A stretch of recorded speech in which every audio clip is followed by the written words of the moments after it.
बेवपुर गांव में 3 भाई रहते थे। पिता के निधन के बाद तीनों भाइयों ने संपत्ति बांटने का फैसला किया।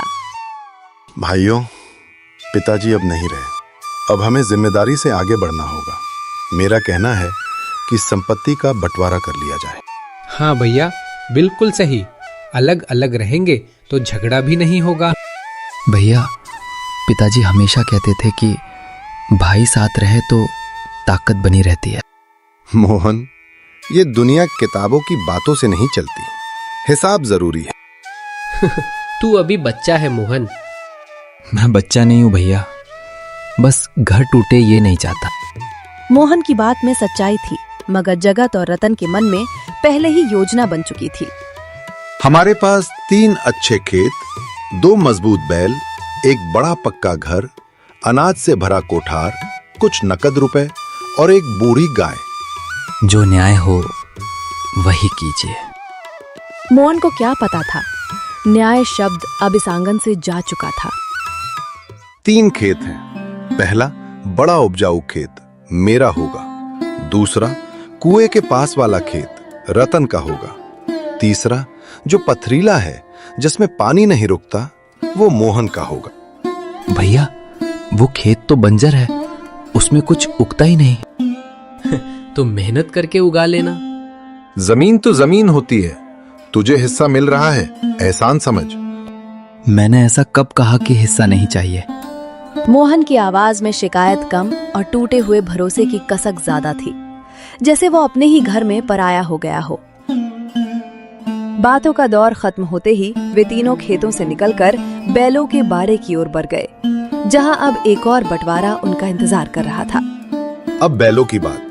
2 बैल हैं, शीरा और मोती। शीरा मेरा, मोती रतन का, और मोहन को बूढ़ी गाय। गौरी, वो तो खरी भी मुश्किल से होती है भैया। तो बैठकर दूध दूह लेना। हाँ, और क्या। जगत और रतन हंस रहे थे, मगर मोहन की आंखें भर आई थीं। अब घर, सामने के 2 कमरे मेरे होंगे, पीछे के 2 कमरे रतन के, और जो पीछे टूटी झोपड़ी है जहां पुराना सामान रखा है, वो मोहन का। भैया, वहां तो छत भी टूटी है। तो नई डाल लेना। हाँ, तुझे काम तो आता है। गीता खड़ी सब सुन रही थी। उसकी मुट्ठियां भींच चुकी थीं। जगत अंदर गया और लोहे की पेटी लाया। इसमें कुल 100 चांदी के सिक्के हैं। 50 मेरे, 40 रतन के और 10 मोहन के। भैया, बराबर क्यों नहीं? क्योंकि मैंने पिताजी का इलाज कराया था। और मैं खेत संभालता था। मैं भी तो खेत में काम करता था। बहुत जुबान चलने लगी है तेरी। मोहन तुरंत चुप हो गया। वो बड़े भाई का सम्मान करता था, मगर भीतर से टूट चुका था। तभी गीता आगे आई। ये बंटवारा नहीं, अन्याय है। आंगन में सन्नाटा छा गया। बहू होकर मर्दों के बीच बोलती है। तुझे शर्म नहीं आती? शर्म मुझे नहीं, उन्हें आनी चाहिए जो छोटे भाई का हक मार रहे हैं। बहुत हो गया। मोहन, अपनी औरत को समझा ले। गीता, चुप हो जाओ। क्यों चुप हो जाऊं? कब तक चुप रहूं? हम गरीब हैं, झगड़ा नहीं कर सकते। गीता ने पति की ओर देखा। उसे अपने पति की भलमनसाहत पर प्यार भी आया और दुख भी। बंटवारा पूरा हुआ। मोहन अपना सामान लेने अंदर जाने लगा। कहाँ जा रहा है? अपने हिस्से में। तेरा हिस्सा पीछे झोपड़ी है। इस घर में मत घुसना अब। हाँ, यहाँ तेरी जगह खत्म। भैया, शाम हो रही है, एक रात रहने दो। नहीं। इतना कहकर रतन ने मोहन का बिस्तर, बर्तन और कपड़े बाहर फेंक दिए। इतनी बेरहमी। जितना मिला है उतने में रहो। और ज्यादा चाहोगे तो कुछ भी नहीं मिलेगा। भैया, मैं जा रहा हूँ, मगर इतना याद रखना, गरीब का दिल मत दुखाना। जा जहाँ जाना है। मोहन और गीता घर के पीछे पहुंचे। वहां मिट्टी की पुरानी झोपड़ी थी। छत तपकी हुई, दीवारों में दरारें और चारों तरफ कूड़ा। यही हमारा घर है? शायद हाँ। तुमने सब सह लिया। वे मेरे भाई हैं। और तुम उनके लिए सिर्फ नौकर थे। मोहन चुप हो गया। वो जवाब नहीं दे सका। उसी समय बूढ़ी गाय गौरी झोपड़ी के पास आई। आजा गौरी, अब तू ही हमारी साथी है। कम से कम ये बेजुबान तो हमारे साथ है। रात हो चुकी थी।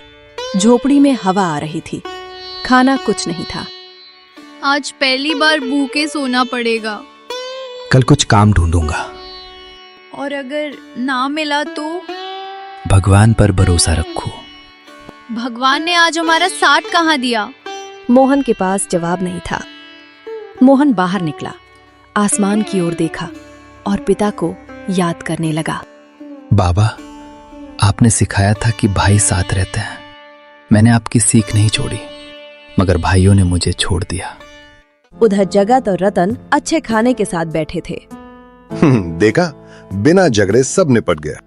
हाँ भैया, मोहन तो सीधा है, कुछ बोल ही नहीं पाया। आप चैन से रहेंगे और खेत की कमाई भी बांटनी नहीं पड़ेगी। चारों हंस रहे थे, मगर उन्हें नहीं पता था कि लालच की हंसी ज्यादा दिन नहीं टिकती। सुबह सूरज निकला। मोहन बाहर निकला तो देखा बूढ़ी गाय गौरी के नीचे थोड़ा सा ताजा दूध गिरा हुआ था। अरे, इसने दूध दिया? इतने दिनों बाद? मोहन और गीता ने एक दूसरे को देखा। कल तक सब छिन गया था, लेकिन आज जैसे किस्मत ने छोटा सा दरवाजा खोला था। जिस गाय को सब बेकार समझ रहे थे, शायद वही उनके जीवन की पहली उम्मीद बनने वाली थी। शायद भगवान ने हमें पूरी तरह छोड़ा नहीं है। बाबा, ये आपकी मदद है ना? गीता ने जल्दी से बर्तन से दूध निकाला। दूध ज्यादा नहीं था, मगर 2 लोगों के लिए काफी था। मोहन ने दूध को घर के अंदर रखा और वापस बाहर आया। तभी उसने देखा गौरी धीरे धीरे झोपड़ी से दूर जाने लगी। अरे, ये कहाँ जा रही है? शायद घास ढूंढने जा रही होगी।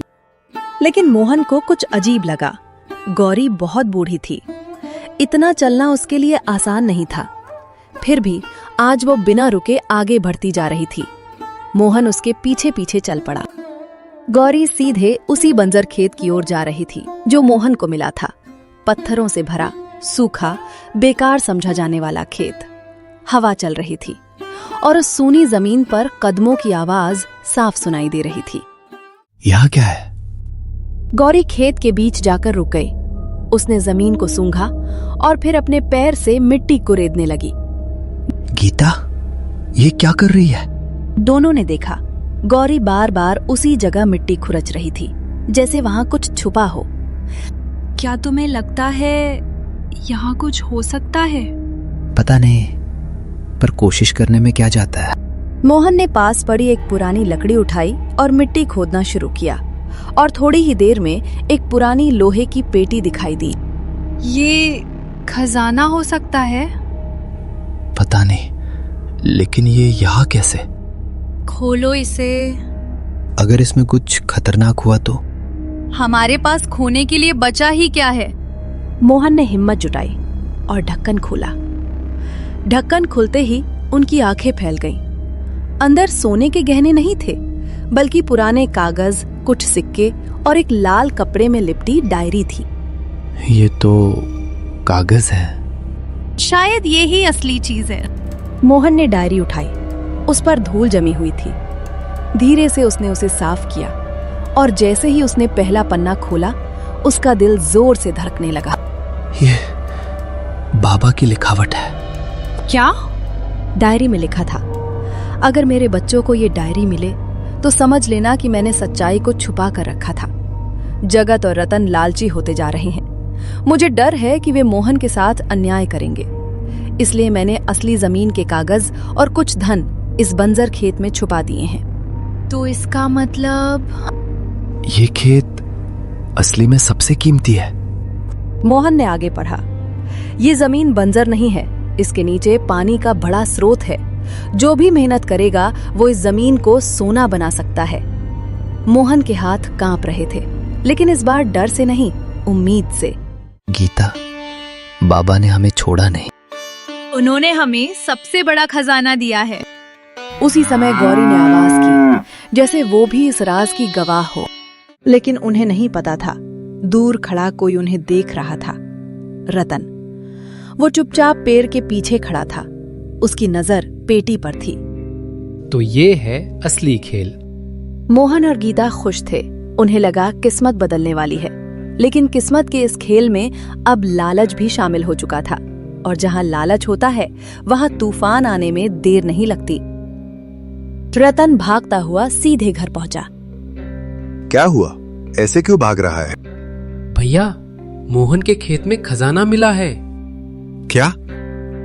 पुरानी पेटी, कागज और कुछ बड़ा राज। जगत की आंखों में लालच चमक उठा।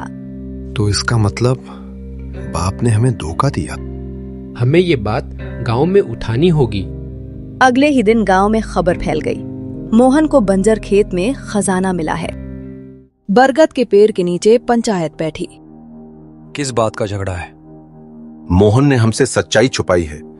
जो भी मिला है उसमें हमारा भी हक है।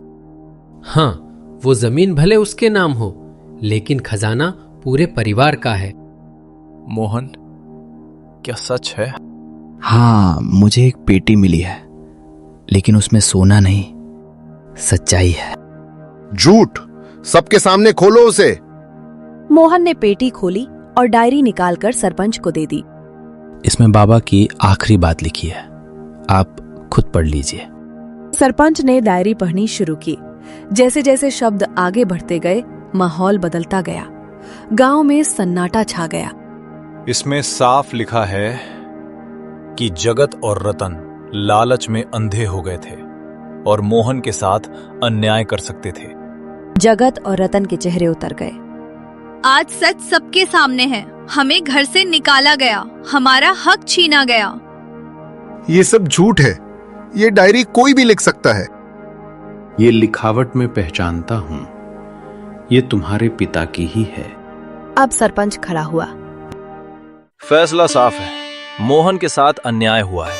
उसे पूरा हक मिलेगा। जमीन, घर और धन बराबर बांटा जाएगा और जगत रतन को अपनी गलती माननी होगी। सच छुप सकता है, लेकिन हारता नहीं। लालच इंसान को अंधा बना देता है, लेकिन न्याय और सच्चाई हमेशा रास्ता ढूंढ लेते हैं। और उस दिन सिर्फ एक खेत नहीं, एक परिवार भी फिर से हरा हो गया।